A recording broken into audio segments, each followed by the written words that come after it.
Bapak Ibu Saudara-saudara yang Tuhan Yesus kasihi, di saat ini kita akan diberkati dengan kebenaran firman Tuhan yang saya pilih dari kitab Keluaran pasal 17 ayat 8 sampai dengan ayatnya yang ke-16. Sekali lagi kitab Keluaran pasal 17 ayat 8 sampai ayat 16. Sebelum kita membaca kebenaran firman Tuhan, mari kita berdoa.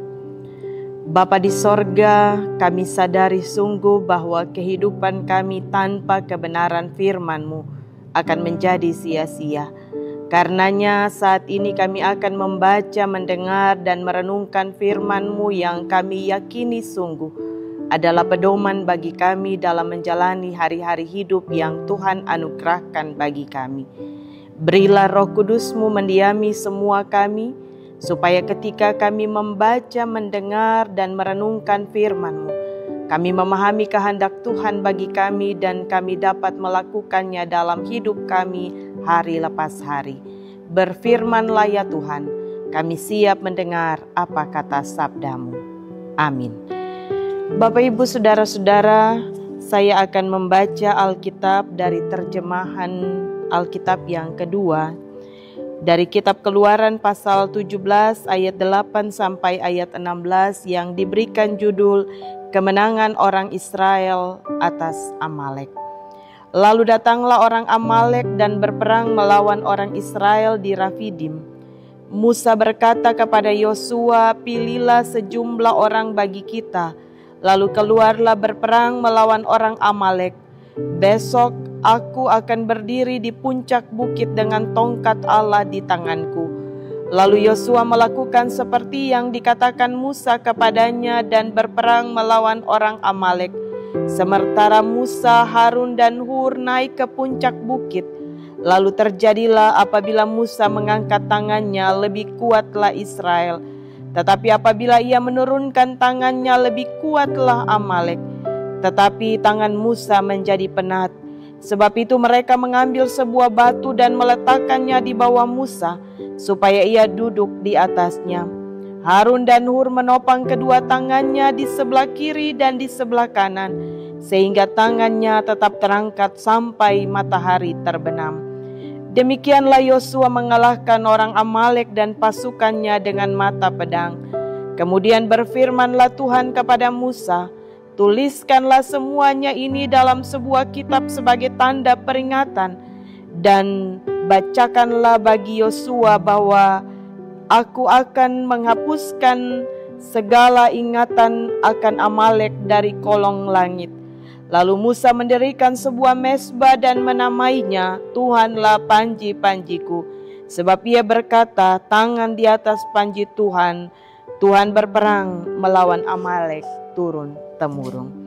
Demikian firman Tuhan. Berbahagia kita yang mendengar dan siap melakukan firman Tuhan dalam hidup setiap hari.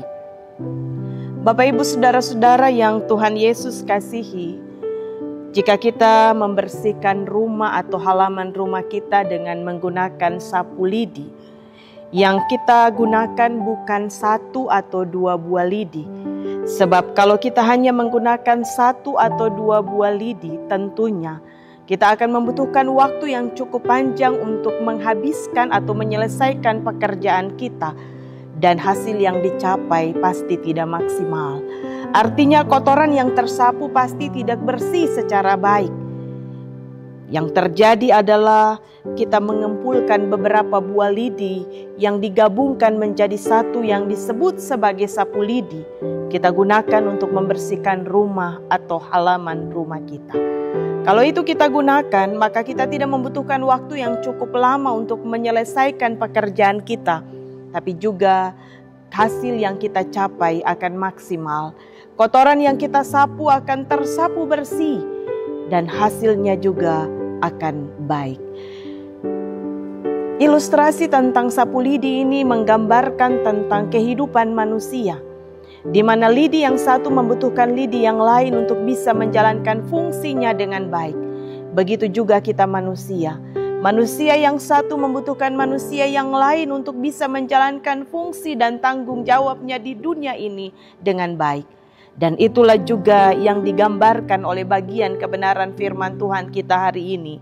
Kitab Keluaran pasal 17 ayat 8 sampai ayat 16 yang bercerita tentang bangsa Israel yang sementara ada dalam pergumulan. Mereka harus berperang melawan orang Amalek. Dalam pergumulan yang dialami oleh bangsa Israel, Musa sebagai pemimpin yang dipercayakan Allah untuk memimpin bangsa Israel pada saat itu, ia tidak menganggap diri sebagai seorang pemimpin yang punya kekuatan dan mampu melakukan segala sesuatu secara sendiri. Tapi ia sadar bahwa tanpa orang lain, dia tidak mungkin dapat menjalankan tanggung jawabnya sebagai seorang pemimpin dengan baik. Tanpa bantuan bangsanya, ia tidak mungkin dapat menyelesaikan pergumulan bangsa Israel melawan orang Amalek saat itu. Dan karena itu, dalam bagian firman Tuhan kita dikisahkan bahwa Musa melakukan pembagian tugas. Musa katakan kepada Yosua, "Pilihlah pasukan akan maju berperang bersama-sama dengan engkau, sedangkan aku, Harun dan Hur, akan naik ke atas puncak bukit dengan tongkat Allah yang akan aku pegang di sana." Bapak Ibu, saudara-saudara, di sini terlihat bahwa ada pembagian tugas yang dilakukan oleh Musa. Di sini terlihat bahwa Musa sadar bahwa tanpa orang lain dia tidak bisa melaksanakan tanggung jawabnya dengan baik. Dan karena itu pelajaran pertama dari bagian firman Tuhan yang dibagikan bagi kita, bahwa untuk bisa menjalani kehidupan di dunia ini dengan baik, untuk bisa menjalankan setiap tanggung jawab yang Allah percayakan bagi kita di dunia ini, dibutuhkan relasi yang baik di antara sesama manusia. Yang kedua, dikatakan bahwa Musa, Harun dan Hur harus naik di atas puncak bukit. Musa harus mengangkat tangan dari matahari terbit sampai matahari terbenam. Kita bisa bayangkan, kalau kita mengangkat tangan setengah jam saja, saya percaya bahwa kita tidak akan mampu. Musa harus mengangkat tangannya dari matahari terbit sampai matahari terbenam. Dan karena itu dia membutuhkan Harun dan Hur untuk menopang kedua belah tangannya, yang satu di sisi yang sebelah dan yang satunya lagi di sisi yang lain. Ini juga menunjukkan bahwa kita tidak bisa hidup tanpa orang lain. Kita butuh relasi yang baik antar sesama manusia supaya kita bisa saling menopang untuk menjalani kehidupan dan menjalankan tanggung jawab yang Allah percayakan bagi kita. Yang kedua, Bapak Ibu, dikatakan bahwa Musa harus angkat tangan dari matahari terbit sampai matahari terbenam. Kalau tangan Musa jatuh sebelum matahari terbenam, firman Tuhan katakan Amalek akan menang dan Israel yang akan kalah. Tapi kalau tangan Musa tetap terangkat dari matahari terbit sampai matahari terbenam, maka Israel akan menang dan Amalek akan kalah. Tangan yang terangkat ke atas menunjukkan bahwa Musa minta campur tangan Tuhan. Musa minta pertolongan Tuhan untuk pergumulan yang sementara dihadapi oleh bangsa Israel. Dan karena itu dikatakan jika tangan Musa jatuh sebelum matahari terbenam, jika Musa tidak lagi minta campur tangan Tuhan, jika Musa tidak lagi minta pertolongan Tuhan, maka pada saat itu Israel kalah dan Amalek yang akan menang.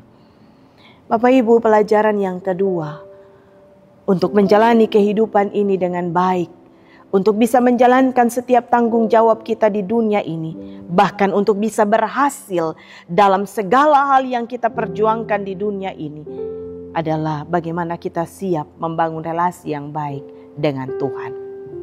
Dua pelajaran hidup yang dibagikan oleh kebenaran firman Tuhan bagi kita di saat ini, supaya hidup kita sukses, supaya hidup kita berhasil, supaya hidup kita di dunia ini berjalan dengan baik. Apapun yang menjadi tujuan-tujuan hidup kita bisa kita capai dan kita raih dengan baik. Bahkan setiap tanggung jawab yang Allah percayakan bagi kita di dunia ini bisa diselesaikan dengan baik kalau kita membangun relasi yang baik dengan Tuhan dan juga sesama manusia. Itu yang dilakukan oleh bangsa Israel. Dan terbukti mereka menang melawan orang Amalek. Kita pun akan menang dalam kehidupan kita. Kita pun akan mencapai segala sesuatu di dunia ini kalau kita siap membangun relasi yang baik dengan Tuhan dan sesama manusia. Bapak Ibu saudara-saudara yang Tuhan Yesus kasihi, memasuki minggu-minggu Prapaskah, di mana kita diberi kesempatan untuk mengenang penderitaan Kristus di kayu salib untuk keselamatan kita. Firman Tuhan ingatkan, sebagai tanda terima kasih kita kepada Tuhan yang telah berkorban untuk hidup kita, lakukanlah apa yang menjadi kehendak Tuhan. Bangunlah relasi yang baik dengan Tuhan dan sesama manusia. Sesibuk apapun kita, tetap kita ingat kepada Tuhan yang empunya hidup ini dan berusaha membangun relasi yang baik dengan semua orang yang ada di sekitar kita. Niscaya hidup kita diberkati dan menjadi berkat bagi banyak orang. Tuhan memberkati kita dengan firman-Nya. Amin.